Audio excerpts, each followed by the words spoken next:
the residence, went to the third floor, and with a knife, killed Madison Mogen and Kaylee Gonzalez.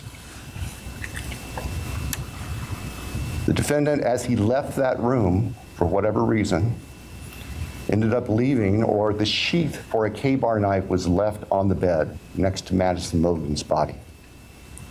And I can jump ahead.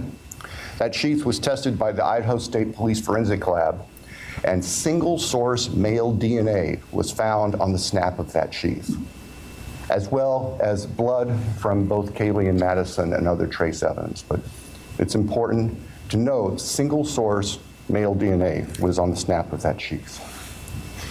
The state's evidence would show that Xana Knodel was still awake at this time. In fact, had taken a DoorDash order not long before this started. Her room was not on the third floor, it was on the second floor on the west side. As the defendant was either coming down the stairs or leaving, he encountered Xana, and he ended up killing her, also with a large knife. Ethan Chapin, Xana's boyfriend, was asleep in their bedroom, in her bedroom, and the defendant killed him as well with a large fixed blade knife. Each victim suffered multiple wounds. I will state for the record that there is no evidence there was any sexual component or sexual assault on any of the victims. I want to make that clear so there's no speculation. There were two other roommates in the house, and they were already asleep. During the course of this, one of those roommates awoke, looked out her door not knowing what was going on, and saw the defendant, who was dressed in black with a black balaclava on, holding some sort of container in his hand. And she saw him leave the house through the direction of the kitchen where that sliding door is that I mentioned before. At approximately 4:20 that morning, so this would have been 15 minutes or so later, the defendant's car is seen on a surveillance camera for 1112 King Road, which is immediately next door to the west of 1122, leaving the area at a high rate of speed.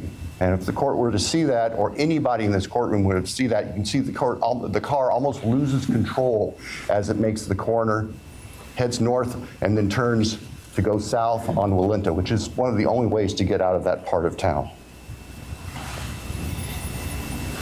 The evidence would show that following that, the defendant in his Elantra drove south of Moscow.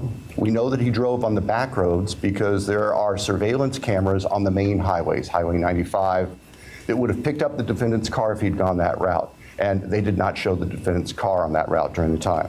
So we know that he went through a variety of back roads in very rural, isolated part of Latah County. About 4:48 that morning, the defendant's phone comes back on.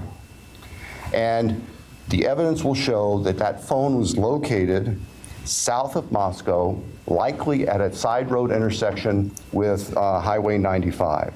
From there, the defendant's phone activity tracks it heading back north towards Pullman, Washington, where the defendant lived. About 5:26, starting approximately 5:26, various surveillance cameras in Pullman, Washington pick up the defendant's vehicle as he enters Pullman from the south and heads north and slightly west towards his apartment, where he arrived at approximately 5:30 in the morning.